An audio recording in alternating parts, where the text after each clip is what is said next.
That's my duty to put these stories into songs. Hey, if it's a little controversial, I'm okay with it. As a Jewish artist in the children's music space, is there a difference between what you might have faced before October 7th and after? I used to be a democratic socialist. Like, I left that on October 8th. It's hard.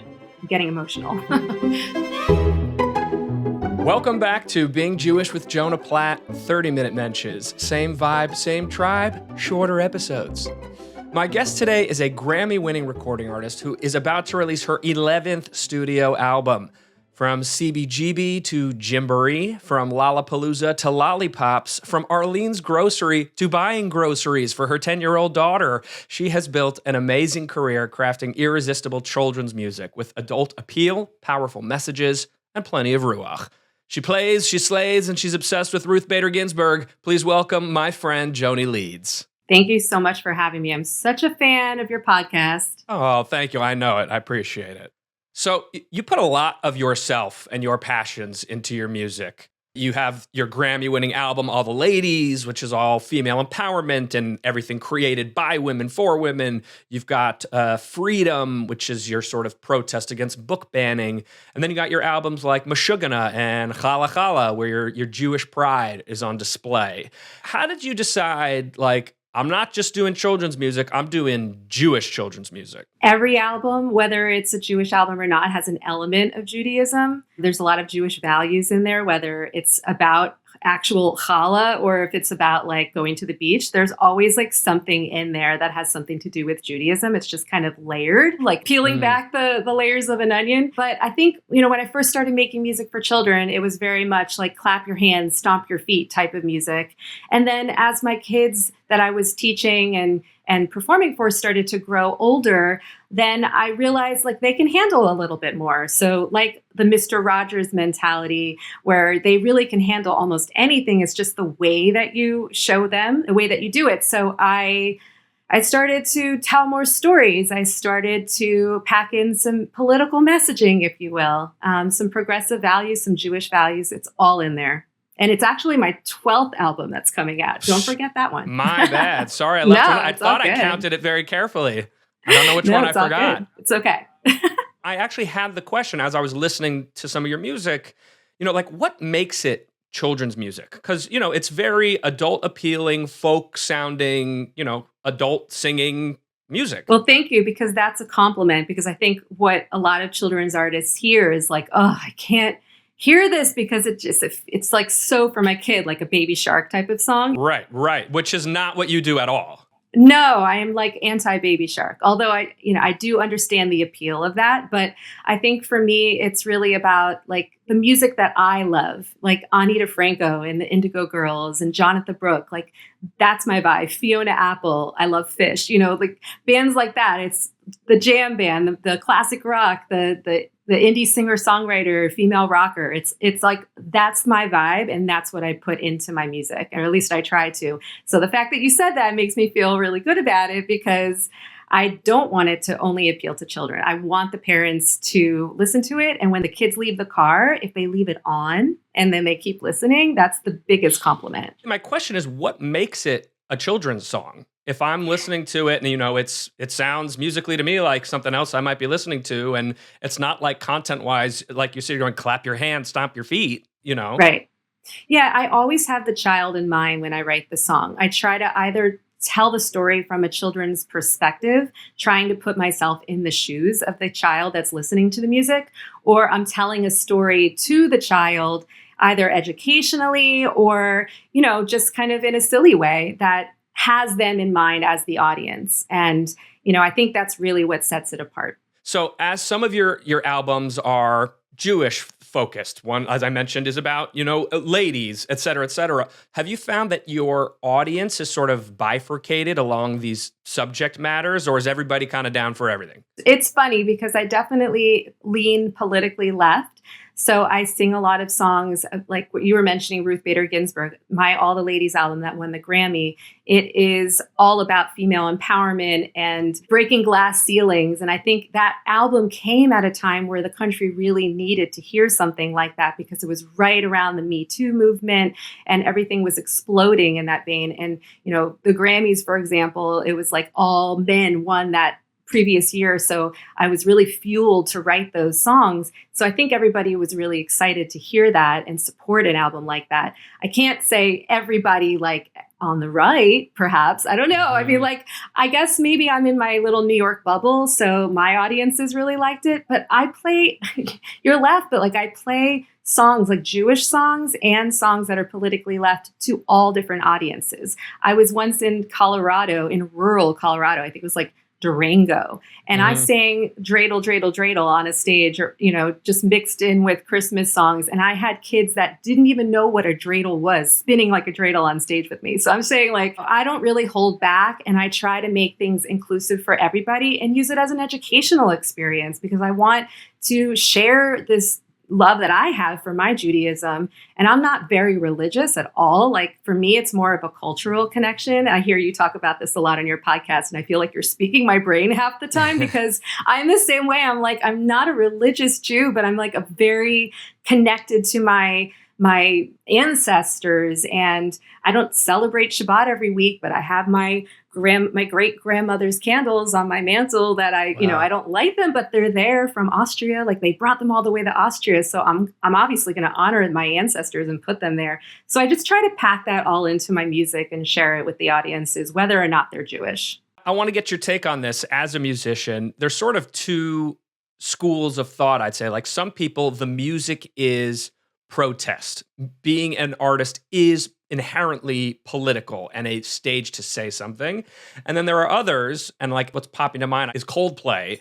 The messaging that's been coming out of their concerts is we should all be coming here together. It's about bringing people together, whatever you think, wherever you're from. This is not political. It's music that's meant to unite, and we all speak the same language. So which is it? I think it's both. I really feel like it's the way that you do it. I mean, when I go on stage, I'm trying not to be preachy, but you mentioned my album Freedom. It's Freadom because the word read is in there because there is a banned books movement that's happening, and I'm very much against it. I'm very for the freedom of speech. So I put that into the album. I took children's picture books that had been banned, and I lifted the ideas of these books and made my own music and my own songs based on a bunch of different books. And I wanted to honor the LGBT community. And I wanted to, I realized it shouldn't be political, right? But I wanted to make sure that And Tango Makes Three, for example, is a beautiful book that tells a beautiful story. And as a New Yorker, it's about Central Park. So I wanted to share that story with the world. I don't think it's offensive. Maybe some people would think it's offensive, but I feel like that's my duty to put these stories into songs and share them with the world. And hey, if it's a little controversial, I'm okay with it. I actually did a song during COVID called Fauci Ouchie with my daughter and I. Thank you for being somebody to rhyme Fauci and Ouchie. Thank God you came along for that. I did it. Yeah. Well, I basically wanted to make children that were scared of getting their vaccines. And if you remember, the children were the last ones to be able to get the vaccines at that time. And there was that whole I'm not getting a vaccine, that whole movement. It wasn't something that I was trying to do to persuade people that weren't going to get vaccines to get vaccinated. But I just wanted children that were maybe scared of getting a vaccine to feel comfortable. And so my daughter and I sang that duet together. I got death threats. I got all sorts of hate. Wow. We're all not a stranger to this at this point. Sometimes that comes with the territory, but it is what it is. Let's say you were doing a live concert performance of Freedom. Would you welcome book banners in your crowd? Yeah, why not? I think it's great. I mean, I perform these songs in Miami, Florida. That's my hometown.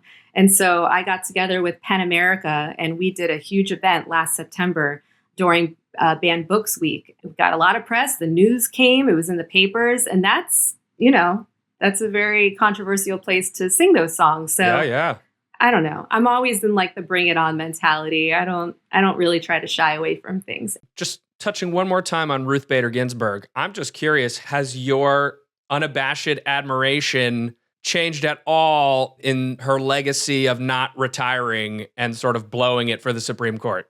That's a very complex thing to try to address. I don't know what she was thinking at the time. Had I wished she had done things differently? Yes, I think a lot of people would agree. Look, we can't go and change things. We can only move forward. And I just really admire her for all of the wonderful things that she did during her life. And her legacy is so rich. I mean, she allowed women to carry credit cards. Did you know that women weren't able to have a credit card before her? I did not know that. There's so many different things. She fought for women, but she also fought for people of all different genders and backgrounds and races. She was really for equality. And I think that everybody can really get behind that message. Not to mention, she was such a fashion icon. And I have kids that were dressing like her for Halloween, and they were in my music video. And, I think she's beloved. She's also a Jewish American hero. She was only the second female to sit on the Supreme Court, and she loved Jewish summer camp, So I think she was just a wonderful lady. As a Jewish artist in the children's music space, are there any unique challenges that you have faced? And is there a difference, if you have, between what you might have faced before October 7th and after? You're going to get me into so much trouble, Jonah. Can we go here? Mean, I will go here a little bit. I think it's a really difficult time. You touch upon this on your podcast all the time, but to be a progressive or a Democrat Jew, it's a very alienating place right now. Like, we are kind of in this gray area where we don't fully identify with the progressive left anymore. I used to be a democratic socialist. Like, I left that on October 8th. I was like, I saw their posts and I was like, bye-bye. Obviously, I don't really feel comfortable with the right either. So in the children's music space, there's a lot of progressive people. There is a group called Children's Music Network, CMN, and, they have conferences. It's very progressive. A lot of us don't see eye to eye on what's going on with the war. Many of them don't even call it a war. It's a genocide. Right. And it's very difficult to have these conversations with them. I always just try to find the common ground. But as somebody that is outspoken online, maybe it doesn't help me to do it, but I've had a lot of conversations with my friends. I would still call them friends, but we definitely don't see eye to eye, and it's very difficult. And I know everybody's going through this. Like, I'm not the only one, but it's very hard because we are a very close-knit group of people. We all collaborate with each other. I've done albums with many of them. We've co-written music. Our children play together, and yet we are so far divided on this one specific thing. And no matter what I say from my experience, trying to educate, it just does not resonate. And it's hard. I'm getting emotional. I can see that. Well, it's an emotional thing. It's really a sucky time. It is, yeah. And anybody who's in any sort of space that sort of even remotely leans left is dealing with these challenges. Yeah, and I would say if people don't know that much about it, that they shouldn't speak on it. But obviously that ship has sailed. Yeah. And, people are feeling very empowered and emboldened to say whatever is on their, as my grandmother would say, what's on your lung is on your tongue. And I think everybody is fully embracing that, unfortunately. You're very involved in the Recording Academy, which is the body that awards the Grammys, of which you are a recipient. You've been a strong advocate for trying to get a Jewish music category, which does not currently exist. Right. When I hear that, if I'm being fair, my first thought is it can't be that big of a community, right? What is it, 2 albums a year or something? It makes a little bit of sense to me, but I'm on the outside. So talk to me about that a little bit in terms of why you feel that's important, why it deserves to be there, and what's stopping it from existing if it should exist. There's definitely more than 2 albums a year. Okay, but it can't be a very robust category, right? No, if you compare it to something like the Christian and gospel categories. Yeah. I mean, this is a business. This is a big, big business. They have the category, like the field, and then they have tons of subcategories underneath it. As the Grammys would say, it's a healthy category because there's a lot of people that submit And there's a lot of people that would vote because they are members. And, I'm not speaking as a governor now. I'm just speaking like as a person, a Recording Academy member. But basically, I'm trying to get the Jewish music makers, not people that are Jewish that make music, but people that make Jewish music. And there is a difference, to try to get them more involved in the Recording Academy. And over the past couple of years playing the long game, I have gotten about, I would say, 20 new members. And in a meeting that we had before the war, I had a lot of public support. I mean, people were really excited about this. And we had the spreadsheet going. And in order to have a category, you need between 80 and 100 entries on the ballot per year. And that's a lot. That's a lot. Yeah. I mean, I'm in the children's music category and we have that. And there's, New Age has that, but those are smaller categories. However, Jewish would obviously be a smaller category, but there's a lot of people that make liturgical music. There are temples that put out albums every year. Like that could be on the ballot. There are Jewish music makers that tour all of the summer camps and they're making albums that could be on the ballot. And I'm just talking about America.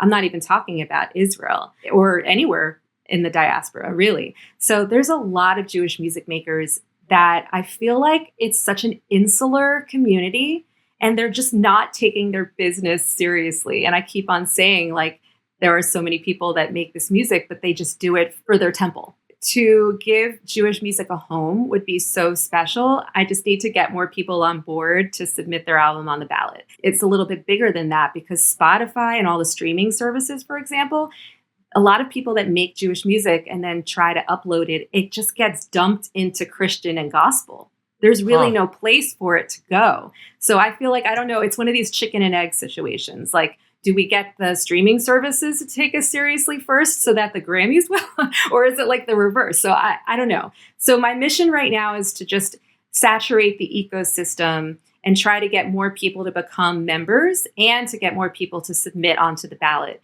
And so I started a spreadsheet. We've got until, I guess it's August 31st to get as many people to put their albums on the ballot before then. And this is going to be an uphill battle, but I'm ready to take it on. I love that. And any Jewish music makers who may be watching or listening to this, you got to find Joanie and get your name in the spreadsheet. That's right. Get your name in the spreadsheet and tell all of your Jewish music making friends. You mentioned, before we got into this category, you mentioned your grandmother said, if it's on your lung, it's on your tongue. Yes. And now you're about to drop a new album called Ageless. It's dropping in 3 days. Mazal Tov. Thank you. Thank you so much. I'm really excited about this album. Ageless, 100 years young, because she definitely has that like youthful air about her. My grandmother, Bubby, as I call her name is Sylvia Fershman Nusinov. And she is such an important person in my life. And I just think that she deserves all the flowers. She celebrates like her optimistic spirit every day, and just her memorable sayings, like she has these quotes. And I think it was on her 65th or 70th birthday, my family put together like a whole book of all of her famous sayings. And so I took a lot of those quotes and put them into the songs. She's also just an incredible woman because she never went to college, but she read a page of the dictionary every day. So she had this incredible thirst for knowledge and curiosity and this amazing vocabulary. We used to play Scrabble all the time in Boca, where she was living at the time. And so I made this album to bridge generations, but it's also like, for my family, it tells the story. I have a song called Genealogy, and it tells our family story. Really, she was able to, through genealogical research and having a computer early in the 90s when like nobody was surfing the net. My Bubby was surfing the net. Yeah. And she found our family through these, genealogical groups. And so she didn't even know her family existed. But my grandmother's father gave her a letter when she was younger, and it was written in Yiddish, and she couldn't transcribe it. And she finally, after like going to all these different people, were able to find where the letter was written. And she was able to uncover that she had 3 cousins, her first cousins, that were still alive, that were rescued by nuns and a neighbor that their father had died in the Holocaust, but they were saved. And so I actually took that entire story and inserted it into one of the songs on the album called Genealogy. And it's, it's heavy, but like I said before, with the Mr. Rogers mentality, I believe you can serve heavy things to children as long as it's done in a certain way. This song in particular is very special to me because it tells our family story. But she also was always about raising your hand in school and sitting at the front and being a leader, never a follower. So I have a song about that. And my daughter, who's 10, she's all over the album. She sings a solo. She sings, "Hey, you're adorable." I changed the refrain to have it be about my bubby Aunt Zadie, who they met when they got married when she was 17 years old. Her mother had to sign for her, and they were married for almost 75 years when he passed. So it was like one of those great loves, those great relationships. It's all Jewish joy, but it's not a Jewish album. It's a secular album with a little sprinkling of Judaism in there, like we were talking about before. So yeah, I'm excited for the world to hear it. That's awesome. I listened to the Genealogy song. It's definitely the only song I've ever heard that rhymes Lithuania and Library of Congress. So good job on that. Thank you.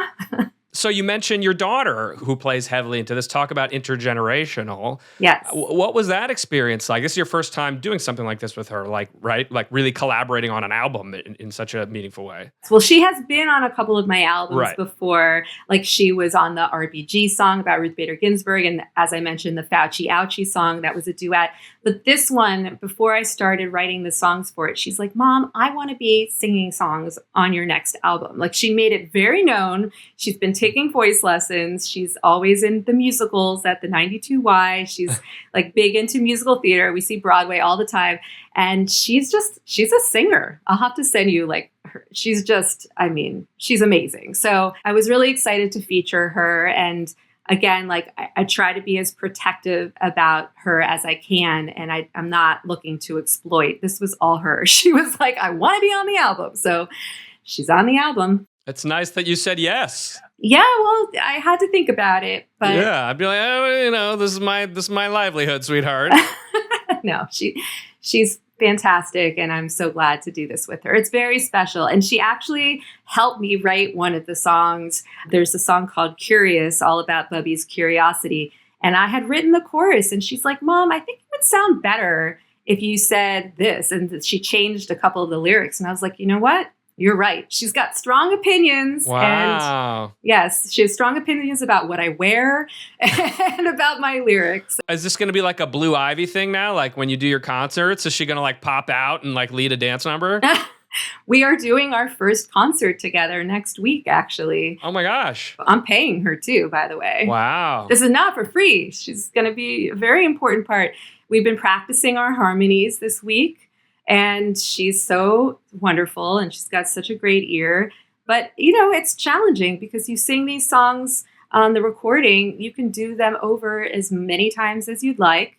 Then, of course, there's a little pitch auto-tuning that can happen. Not to say that we relied on it, obviously not. But, it can happen. So there's little tweaks. But when you're playing live and singing live, there's no catch-all for that. What do you hope listeners take away from this album? Obviously, it's clearly very personal to you. It's definitely a love letter to your family and from your family. What can non-Joanie Leeds family members look forward to taking from the album? I think it's all about honoring our ancestors and bridging the older generation with the younger generation. There's so much wisdom that the older generation has just through life lessons and things that they've gone through and just a memory of the past that the younger generation, I feel like it was probably the same when I was younger. We feel like we know it all, but it's really nice to have the older generation to ground us. And so, Grandparents' Day is September 7th this year. And is that one of the national holidays? Yeah, it is. It's every year. It's Grandparents' Day. So I intentionally put this album out for my grandmother's birthday week, but it also happens to be right around Grandparents' Day. So it's a perfect time to celebrate grandparents. And obviously, I'm so lucky that I still have one. I'm in my mid 40s and I have my grandmother. It's pretty amazing. And I had all 4 of my grandparents at my college graduation. So I'm so, so lucky. And I grew up in Miami and they were all in Florida, so I got to see them all the time and we were very close. And I know not everybody has that. And so I'm hoping that people will start to do research of their history and get into genealogy. That's really the takeaway. Where are you from? What were your roots? What are your circumstances? Why are we here? Yeah. Every day that we are here, I think as a Jewish person, it is just a miracle to think about. If you go back like 100 years, 1,000 years, like where is our family from? It's so unbelievable. The choices that they made every single day allowed us to be standing on this earth right now. And if you think about that, that is a pretty unbelievable thing. It's a very special thing. Are you planning anything like promotional or special to coincide with that Grandparents' Day? Well, I do have some events that are in the works that I'm planning. So if you want to find out about them, you can follow me on Instagram and I'll be revealing those as they come. I can't reveal it yet. Okay. I'm going to be touring a ton in the fall. I'm all over the place. So if you want to come see me live, then you can check out, obviously, all of the social media things and find out where I'll be. Are you going to be all over the country? Yes. There's a couple of shows I can't mention yet, but Ooh. I have a Kennedy Center show that's coming in October. Cool. There's another one that I can't mention, but yeah, it'll all be revealed in a couple of weeks. Is your daughter coming on the tour with you? No, she's not going to come on the tour with me. She has school. Yeah, it's complicated. Hard being a kid. It is. But the New York City shows she'll be at. While we're on the subject, where can people find this information and where on social media should they look for you? My website is joanieleeds.com and I keep it updated. And Instagram is pretty much where I live. I'm really not on Facebook so much anymore. I kind of check in every once in a while, but yeah, Instagram. And I'm not a Twitter and I'm not a TikToker. Sorry. Well, we'll have links to her stuff in the show notes for those of you who are listening and driving in the car and can't write it down right now. Before I let you go, I have to ask, on the All the Ladies album, you did a song with Lisa Loeb. Yeah. Who is like, I'm a kid from the 90s. Her song stays like one of the all-time greats. Like everybody who hears that song falls in love with Lisa Loeb. How was that experience getting to make music with such a, icon from the 90s? Well, she's the best, first of all. One of the nicest people in the business, I will say. And she does children's music. I don't know if you know that. I didn't know that at all. She has a couple of children's albums. She actually has an album all about summer camp. Oh. Yeah, so she's wonderful, and I was really lucky to work with her. It was the title track that she sang on, All the Ladies. It was all over Sirius XM, Kids Place Live. They played it a ton. And yeah, she's a wonderful person and such an icon. Such an icon. And the children's music space is lucky to have you as well, Joanie. We wish you all the best of luck with the album release, with the tour.